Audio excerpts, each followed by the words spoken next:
So but introduce this guy to us. These clips you clipped up. yeah, here. so I would say this is like a philosophy type of podcast. This guy is Jonathan B, I guess his name is. He's like some philosopher podcast. I don't know I don't know if he's gay or not. I don't think he is. I think he's straight. And then the other guy he like writes these books about religion and comparative religion and religious experiences that he has and things like that. And he was training to basically like be like in a seminary, training to be a monk. And he essentially found that like he wasn't gay enough to be a monk. I mean, that's like the best way I can describe it. So he's essentially, I thought when I was getting the clips for this, I was like, oh, this is going to be awesome. The E-Crusader is going to be called gay the whole time, and it's going to make them look super gay. It's going to be fun to dunk on them. But actually, I found the interview the whole time like really interesting, and I think there's a lot to what he's saying. Where in one of the clips he'll talk about it, where like something to this link between like inceldom and like religiosity, like very like overzealous religiosity, and it like has to do with shame and guilt and all these other types of ideas, and like I think we're kind of seeing that play out in our politics, I guess, what I would say about it. But yeah, so I don't know, it's like he's basically like talking about how one important thing that he kind of talks about that I just want to make sure everyone understands is that he's not suggesting that like the people who are like say closeted gay, that they're like all like participating in like background orgies and like doing this all the time and like they're actually doing the act. What he's saying is that most of the time it is a subconscious thing that the person doesn't even realize about, that they're basically having like a same-sex attraction, like, or like maybe even a love affair, you might say, with God.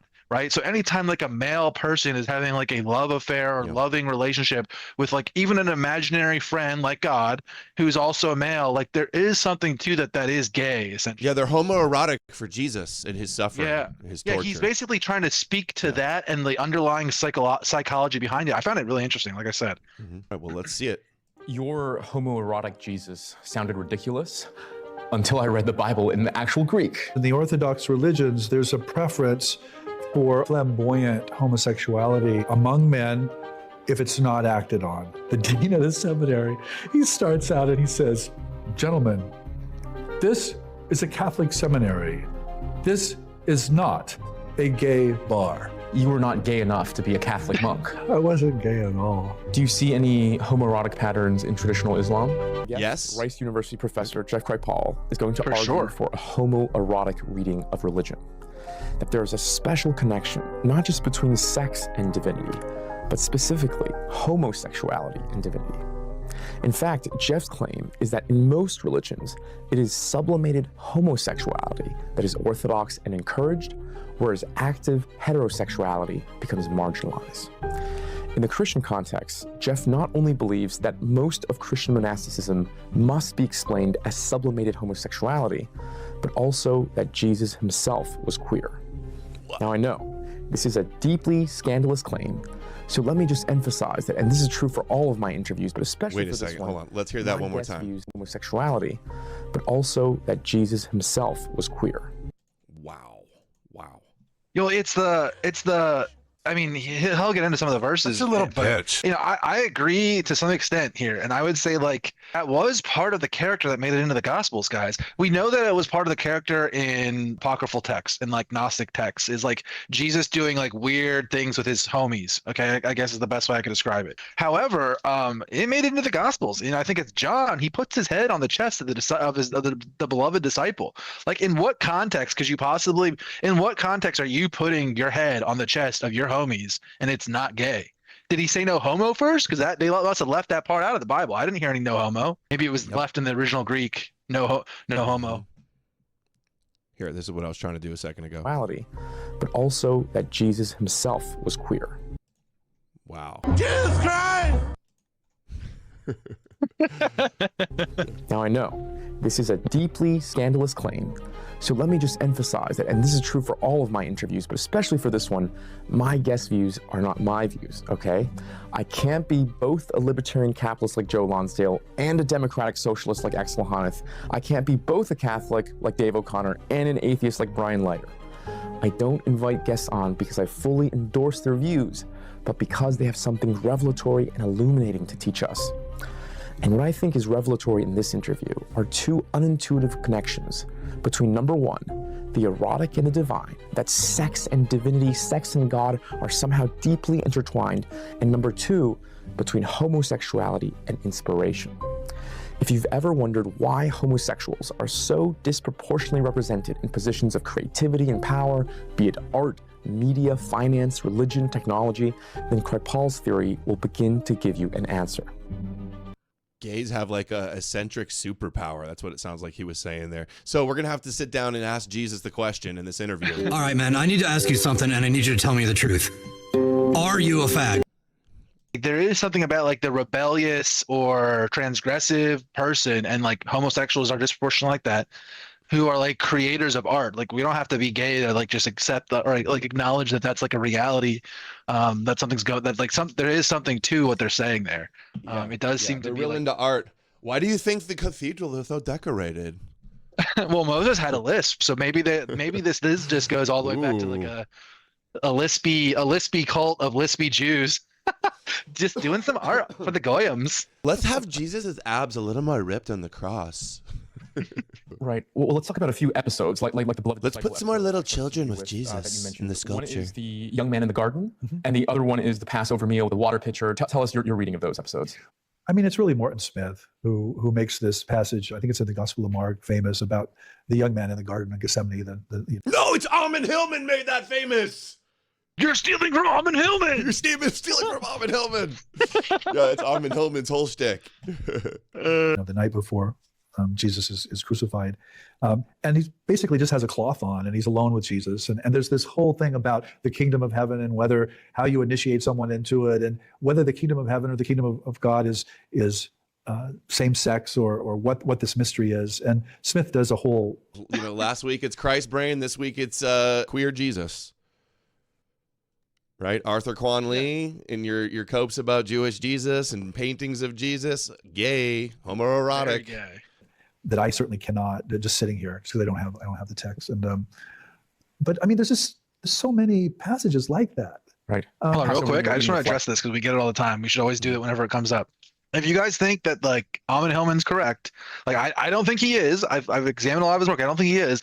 But just to like put it in perspective, that like trope of the young man like running across him running out of the garden with like just like a cloth on thing. It's sort of like an old trope in Greek literature of like ending a scene or ending the climax to a scene or something like that, or like basically showing like, oh, and here it is, like the end of the story is coming, or like the big moment of the story is coming.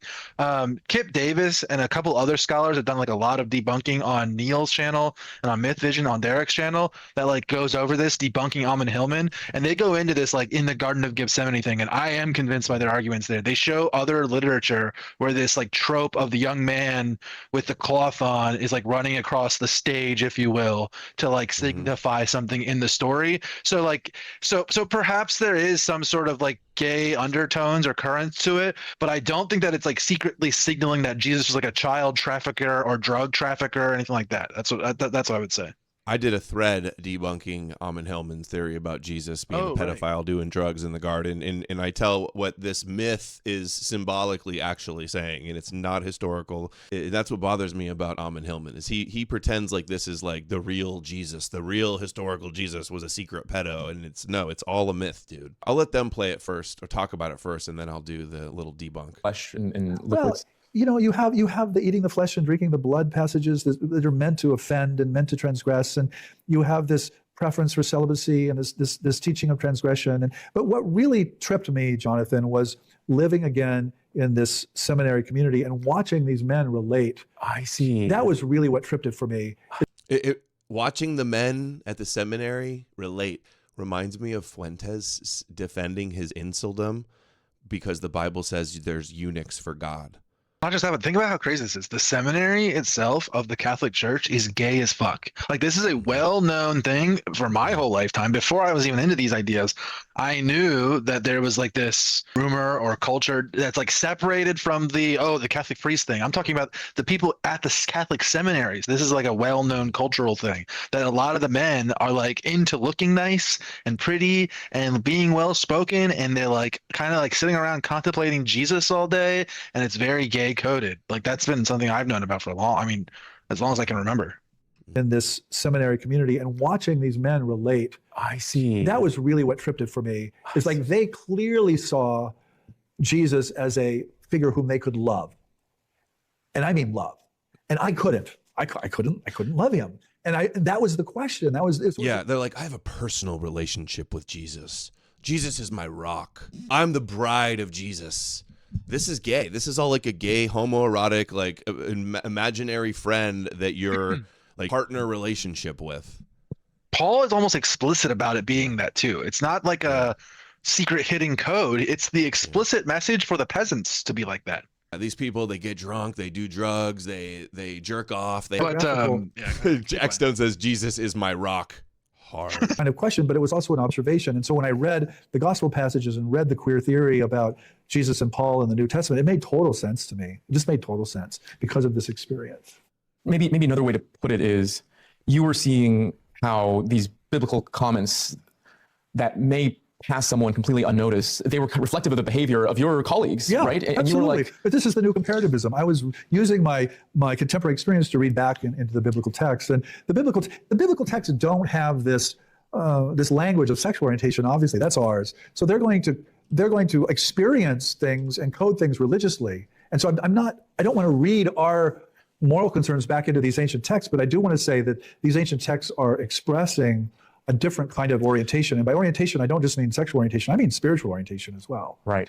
How do you make sense of Paul actually wrote against homosexuality, right? Well, of course. I mean, self-loathing. There is this, but again, homosexuality that's acted on is problematic because it, in the terms of the Torah, it doesn't lead to inheritance. It doesn't lead. See, that's like an incel. To right? Like, how else would you describe it other than ancient incels?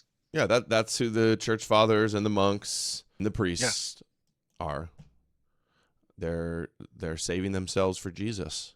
Of course. I mean, it's self-loathing. There is this, but again, homosexuality that's acted on is problematic because it, in the terms of the Torah, it doesn't lead to inheritance. It doesn't lead to prodigy that you can recognize as your own. It's not reproductive. Right. Your thesis is not that they had homosexual sex. Your thesis is that their energy is homoerotic. Yeah, and that it's sublimated. Right, I see. So I'm not making an argument about sexual practice. I'm making an argument about how someone's oriented. Got it, I see.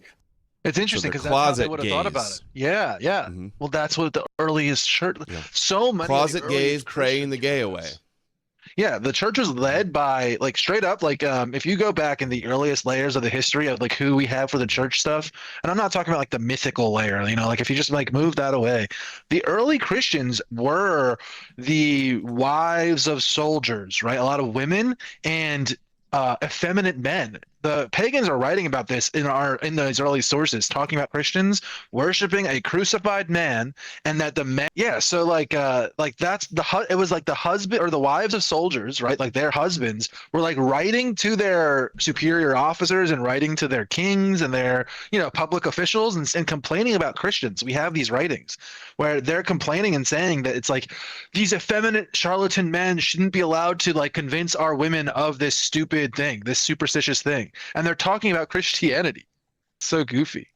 What do you? Yeah, they go. It's like the seminaries become these monasteries. They become gay rehab centers where everybody's just in a collective brotherhood, worshiping, married to Jesus, and they go there to pray the gay away. Like Milo converting his deconvert. Remember, there was a story a couple days ago where some guy that used to run a gay deconversion ministry got busted sexting 14-year-old boy in a sting. Yeah, he's doing deconversion therapy. Yeah, and he got Bring up that furry. If you scroll up, there's that furry interview. It's only a minute long. Bring that up. Wide. Oh, right here. He called it. Okay, this is serious. Is this Michael Knowles? Yeah, and he interviewed a Christian furry, and there's a dude. Okay, I retweeted this, making fun of it, and now my timeline is nothing but Christian furries, guys. Do not retweet this tweet. Do not retweet this tweet. I highly recommend not retweeting this tweet. My whole timeline today has been nothing but Christian furries, and it's fucking crazy. And I would be retweeting, making fun of them more, but then I don't want my literally forever to be my timeline to be Christian furries. So you would be surprised. Really? No. There are conservatives. There are Christian furries, lots of Christian furries, actually. Really? I actually know a few. Jesuit. Yeah, genuine Christian furries, yeah. No, I said Jesuit. Oh, sorry. No, sorry. That's a point for that's a cheap shot. Christian furries. Yeah.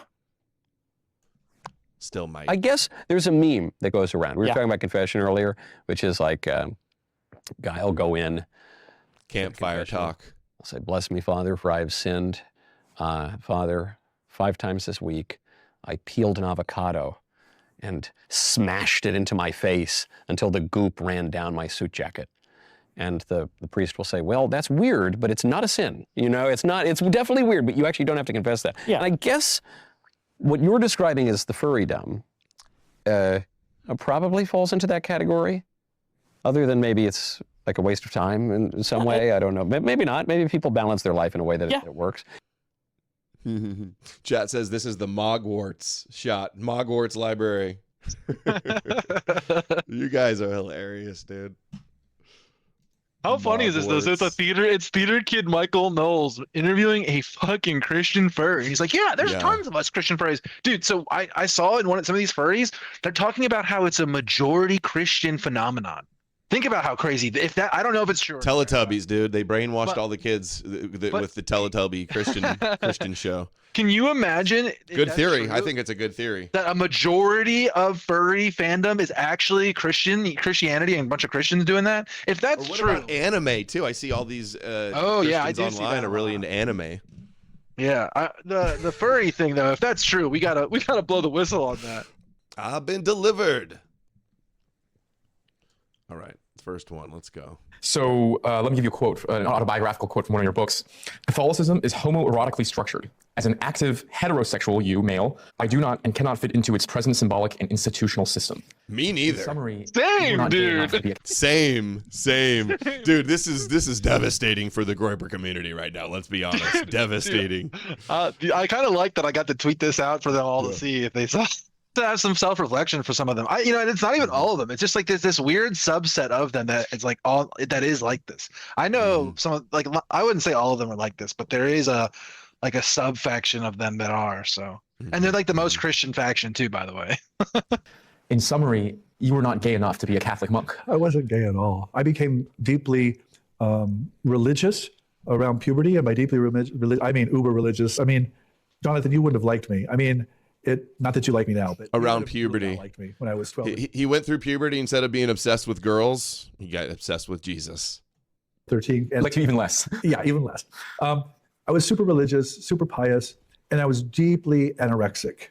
And we didn't even have a word for it. The word anorexia didn't even exist at that point. And I wasn't anorexic in the psychiatric sense. It wasn't a symptom. It was all translated into asceticism, into celibacy, into fasting. I really thought of it as fasting. I wanted to be holy. Notice that fasting is part of this too. And I always point this out problematic. whenever it's brought up. It's so important to understand. Fasting, we know the psychological operation and process that happens in your brain. Yeah, you lose testosterone. Well, not just that. Yeah, that's for sure. But I just mean like it causes people to I mean, saying like hallucinate, like I'm not trying to say like it's a DMT trip or it's a mushroom trip or anything like that. But that is a state of fasting that does cause people to have these types of experiences and things like that. And it's just your brain's chemistry, like dealing with the lack of calorie intake and things like that, guys. Like I don't know, like it's not a truly divine experience, I guess you could say. And that is so many times in the CQ spaces I was talking to people like, okay, well, why are you Christian? And I would say like probably 1/3 of the time, maybe a little bit more, somebody would say something like, well, I was smoking weed and fasting, and then I saw, then the story comes, right? And what's crazy about that is this isn't just like a thing in Christianity. This is across all religious traditions in the world has noticed this. Japanese Buddhists, Chinese Buddhists, like the Hindus have stuff about this. The Greeks had stuff about this. The Egyptians wrote stuff about every religious tradition that is known to man has always understood that like there's like a link between fasting and what you could call like a quote unquote religious experience. Oh, the fasting also, what immediately came to mind is the clips of Nick recently, like, he's like, I was getting fat and I went on a fast. I just stopped eating. And then there was those conspiracies that he's trying to normalize like food shortages and low calorie intake for the UN or something. But that's funny. I didn't even think about that. He's like, oh, I got to get my twink body back and be 125 pounds or something and go on a fast. I do fasting too, so I don't want to talk shit. No, I'm not trying to pick on him. I'm sorry. That's just the first thing that popped in my head when I heard this again. I already had Groypers on the mind. All right. Fasting. I really thought of it as fasting. I wanted to be holy. I wanted to be a saint. And food was problematic. Food was super problematic because my tradition said that if you fast and if you perform ascetic practices and if you're celibate, then you can be holy. If you can't do these things, you cannot be holy. And so I renounced the body, I renounced food. Food, looking back on it, was definitely a way to push down my sexuality. I mean, this was puberty. And this is Jeff talking at 63 now, not Jeff talking at 13. If you would ask me at 13, Jeff, what are you doing? I would say, I'm trying to be holy. I am being holy, I'm fasting. But if you ask me now, I was trying basically to push back growing up and being sexual. And so that continued for. He's going through puberty. You're scared of girls, awkward around girls, can't get a girl, face covered in acne. You're awkward, right? And then instead of like chasing after girls, you go, oh, I'm being holy. I'm being celibate. I'm married to Jesus. I'm saving myself for Jesus, right? It gives you like an excuse, a cop out from like, finding a young mate as fast as possible, right? Yeah, and I think there's always been people like this in societies and in cultures, and the question really isn't like, do they exist or do they not exist? It's like, what do you do about this, or how do you deal with it, kind of thing. Yep. And it seems to be like the Catholic way of dealing with it is like, well, we're actually going to like hype these people up and put them in places of learning, and like we're going to focus all of our entire like economy and culture and civilization is going to be focused around feeding those people, keeping them comfortable so that they can like read and study and create beautiful art and cathedrals as like testaments to the civilization. Instead of like enriching your own people and using your resources for themselves, you're like kind of has this weird. I mean, China had this problem where they like had too much power in the court eunuchs and things like that, right? And it's almost like that's kind of a weird way what happened with the Catholic Church and why it like rose to power and fell was like a European version of, I mean, eunuchism essentially, right? Like that's how you could, basically describe it. And we see this stuff not just in the early churches with castration, and then the Nicene Creed, like the Nicene Council banning the castration, and this was like an issue leading up all the way to the Crusades, at least. And I entered a seminary, and I wanted to be a monk, and the monks were getting really worried about me because I was essentially dying. I was essentially just wasting away, and the monks saw this, and they were smart as all get out, and they could see this, easily, I think, and so they asked me to see one of their own monks who was a psychoanalyst. And the psychoanalyst introduced me to Freud and into psychoanalysis. And so I learned through psychoanalysis that people's religious behavior. Christian monk goes to Freud based. Often encode or hide other kinds of drives and other kinds of instincts. And so I learned to read my own fasting behavior in sexual terms, as it were. And then I started to see it everywhere else in my colleagues. I'm like, oh, so-and-so, and so-and-so, and so-and-so. They're also fighting back. And the monk was like, the Bible can't fix this. Gotta go read some Freud. He really was like, y'all niggas gay. Like that's what he was. He was just like, he was like, I'm gonna be a monk. And then he realized like, wow, this is way too gay for me. I'm actually not like gay like this. He's like, Freud was right about all you gay incel Christians. Sexually repressed, abused Christian. Homoerotic Jesus Christians. Isn't it interesting how it did turn them into like this like weird like political force or political class even that ruled over Europe, ruled over our people during the darkest times. And now how weird is it that in the future we have like basically like a very similar faction of militant incels essentially who are basically like hearkening back to that as a golden age, right? When we're arguing with these people, they treat the dark ages like it's a fucking golden age. You know what I mean? It's just very interesting. And because I don't think any of these people are conscious of what's going on. Jesus was an incel or a volcel. I think that's a little bit more complicated actually, because I think that I think the Mary Magdalene lover story was one of the earliest gospels, and I think there's good evidence that it was one of the most popular. So I think if you were to like pick any random Christian in the first century, that they wouldn't think Jesus is an incel. Does that make sense what I'm saying? I understand that the canon version is. I get that. I understand that. But I'm just saying like I don't know if I think the earliest layers were basically like doing this.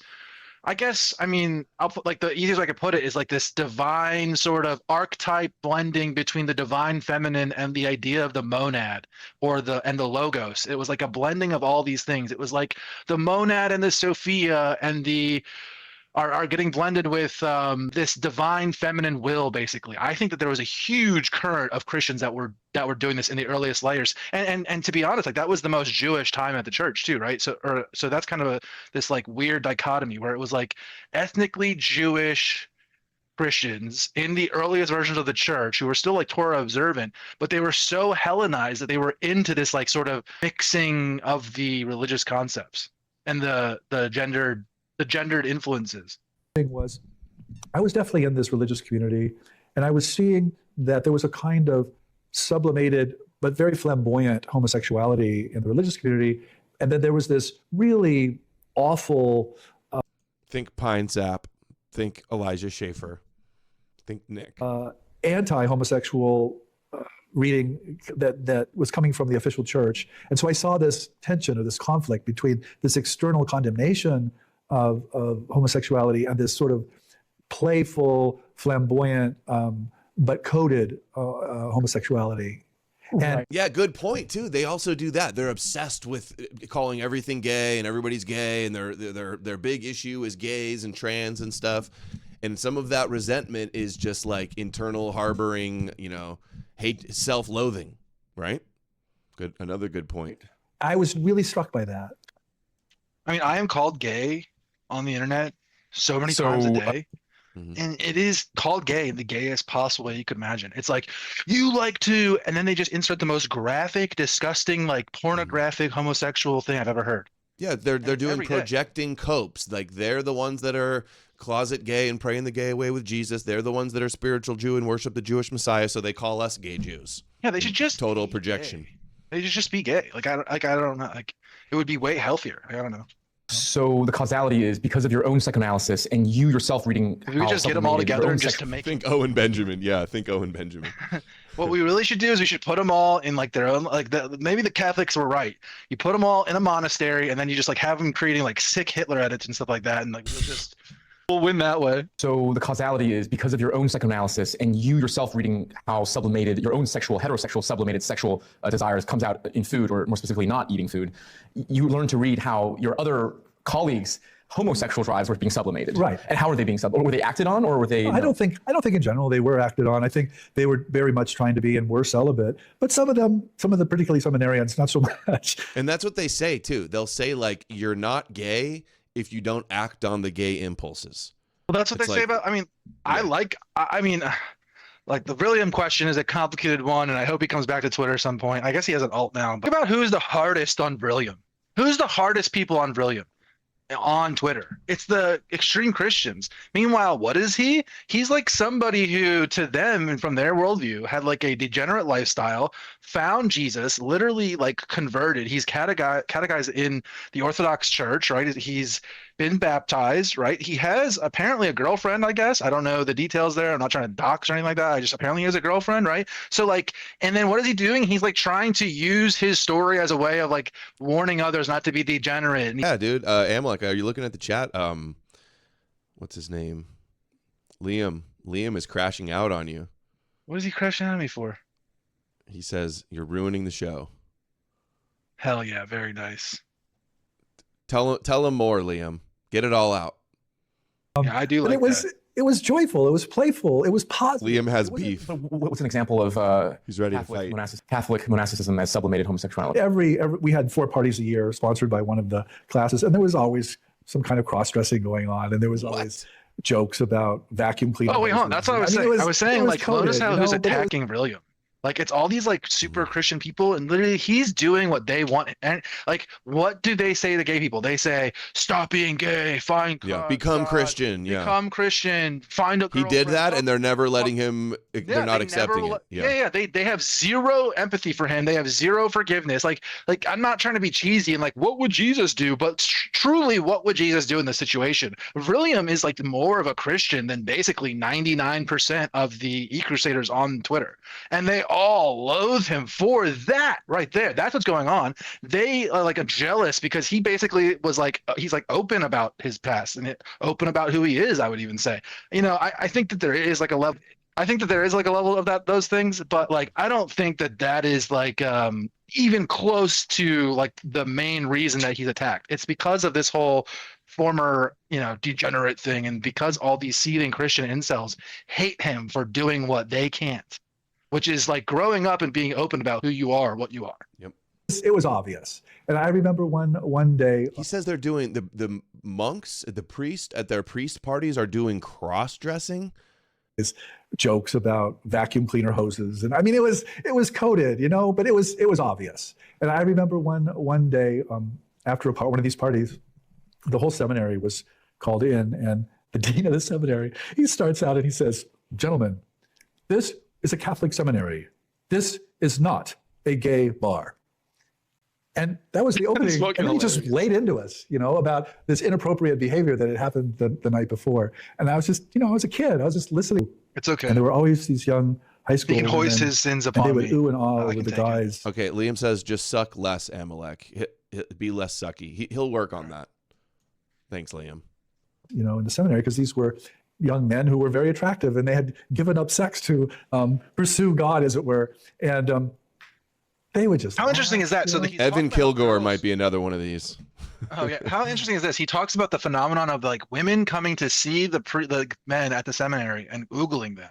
I can imagine in the ancient world, the church fathers or church leaders or the priests, the leaders, the men of the community having this same phenomenon going on. A lot of the men are off to war. A lot of the men aren't at home. They're doing other things. And what's happening is it's the housewife that becomes Christian.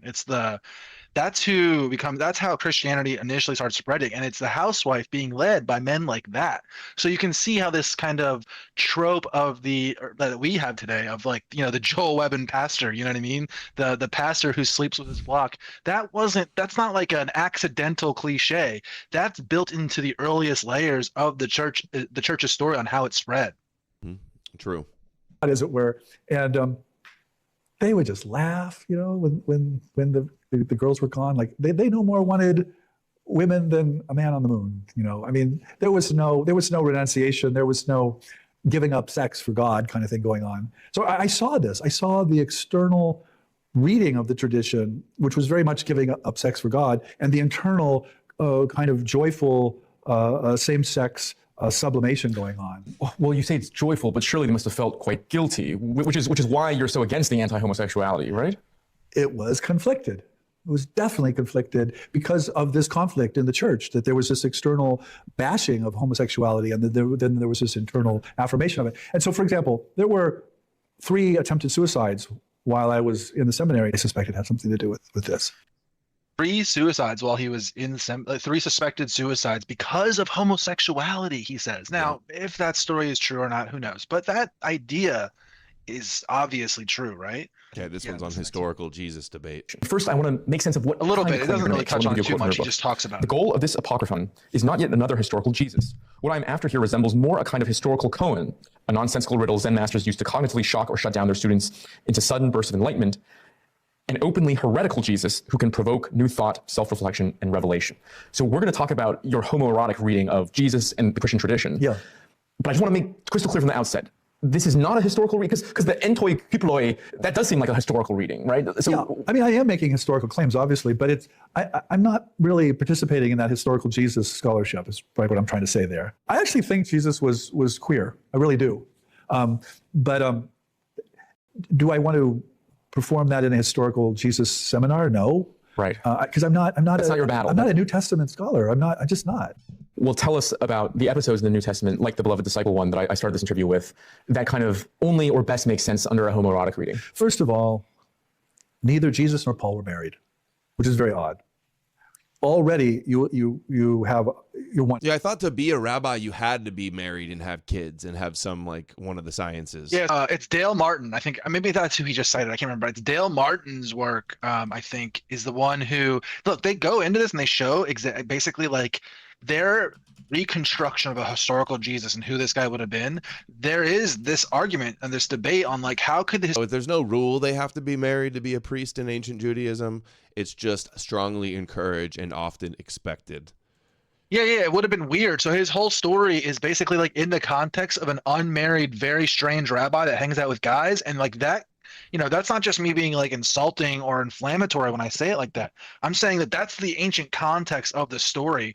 Readers who were reading that would have thought this, been like, oh, this is very strange, both from the Jewish community and the Gentile community. Both would have thought it was weird that a 33-year-old man is walking around, is doing the things in the story. That it would have been expected that he was married, essentially. Which is, again, that's why earlier I brought up the whole thing of, I think that in the earliest layers, he did have a female lover. You know what I mean? Mary Magdalene, basically. Mm-hmm. Possibly. But non-historical. It started as metaphorical of like divine, 100%. masculine and feminine.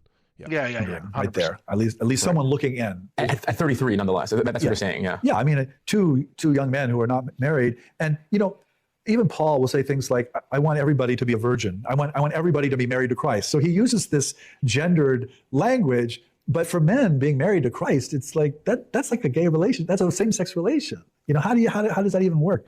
But it works just fine for Paul. With Jesus, real quick pause. Okay, so that's the thing. So everyone also remember this: the context of all these times when people talk to us and say, "Well, without Christianity, we wouldn't have the birth rates. We wouldn't have birthrights. The people don't know how to have children." Okay. The idea that the Bible itself is a pro-family book is incredibly questionable, okay? And I would just point to verses like this and things like this, where essentially like Paul's argument in favor of being married and having children is essentially like, if you can't sexually control your desires enough, okay, well then just get married, essentially, is what he says, right? So he's basically saying like the perfect ideal form is to be celibate like him. That's what Paul's saying. However, if you can't do that because you can't control your urges enough, then yes, you should get married to another Christian, essentially, is what he says. Okay. And he says that because he's expecting the apocalypse to come within their lifetime. At least that's what he's telling the Christians that he's talking to. So think about this. If somebody today, like let's just say, I'll pick a random person, like maybe Ben Shapiro, he one day has a vision on his way to Damascus that Jesus came down and talked to him and told him he needs to change up the way, or believe in me, I believe in Jesus. And then Ben Shapiro came into like America or Europe and started preaching to people like, hey guys, stop having children because the apocalypse is coming tomorrow. It's coming in our lifetime. And also on top of that, if you can't control yourself because you just have to have sex, then I guess you can get married. Everyone today would acknowledge that is a psychological operation. So why is it that when we put this concept back into the ancient world, back into time, and we understand that like Paul did see himself having a mission for Israel aimed against Rome, that is how he saw his mission, right? And so how else can we see somebody like Paul telling our people not to have children because the apocalypse is coming, outside of him being a charlatan, outside of him being like, look, like guys, the people that we're always talking about is like, oh, they're subversive. They're trying to run psyops on us and get us to hate ourselves and not have kids anymore. That's what everyone's online complaining about. That started with Paul. Paul was doing the ancient version of that. And Jesus too in Matthew says, how dreadful it will be in those days for a pregnant woman and nursing mothers. So if the apocalypse and the return of Jesus is imminent, and he says, it's not going to be good for nursing mothers and pregnant women, that people are going to be like, well, the end's coming. I'm not going to bring a kid into this world. He really wanted his disciples to be eunuchs for the kingdom of heaven. That was the secret kind of teaching. And the eunuch was this person who was close to the political power precisely by being non-sexual, by having the sexuality removed surgically, as it were. So there's something about, and particularly for the Catholic tradition, they receive Jesus as essentially aligning himself with celibacy and a kind of non-sexuality. I think at some point, though, they realize in the church that having Christians have more kids is easier than converting people, because then they can indoctrinate the kids. So if you want the church to grow, then have your congregants have more kids is the best way to grow a religion. Oh, absolutely. That's absolutely. I would say by I'm trying to think of who I'll look it up. There's a certain point that happens. Hold on, I'll look it up. But you can keep playing. Yeah. Okay, that's all I got. So it was Justin Martyr is the one. He was basically like he started doing a lot of what you could call, I guess, like natalist type theology. Wow, you're right. So I guess this means that Jesus isn't just fake and Jewish. Now it's fake and gay and Jewish. And first, I want to make all three. It's not the triple combo. And first, I want to make sense of 3 strikes you're out. So let me